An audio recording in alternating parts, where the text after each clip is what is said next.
$864 million. That's how much Kroger and Albertsons have spent so far right now just to make their merger plans a reality. The WCPO 9i team has been looking into those costs. Reporter Dan Monk says it's enough to pay a $1,200 bonus to each of the 699,000 people who work for those companies.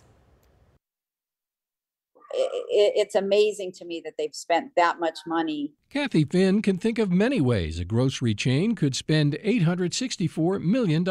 They could lower prices for consumers, invest in their workers, invest in their stores. Finn is the president of a Southern California union that represents about 17,000 Kroger and Albertsons employees. They could have done a lot of things with that money. She doesn't want the companies to merge. It seems like a waste that they're spending it on trying to just eliminate their competition. And she definitely doesn't want them spending $864 million to do it. It's ridiculous. It's actually obscene. I reviewed the financial statements both companies sent to shareholders since 2022. They reveal Kroger spent $535 million on merger-related costs, while Albertsons chipped in another $329 million. The money went to attorney fees, financing costs, and employee retention payments. That's a pretty hefty sum, but you got to consider that this is a complex deal. James Lewis is an equity research analyst at Bartlett Wealth Management. He says those merger costs are just 3.5% of the deal's $24.6 billion price tag. That's a little on the expensive side, but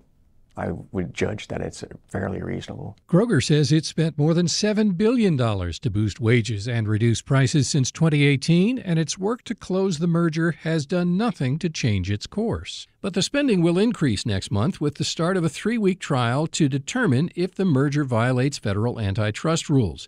It's the most important of 4 cases that could derail the biggest acquisition in Kroger's history. I believe Kroger will win.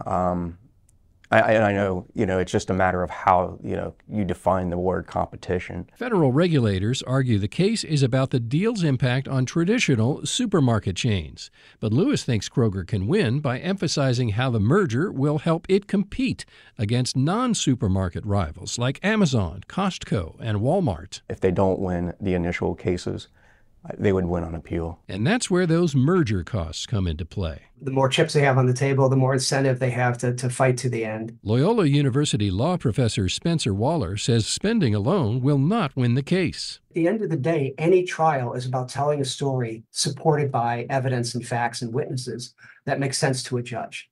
And, the government story is we need to block this competition or there will be harm to various segments of the market, workers, consumers, others.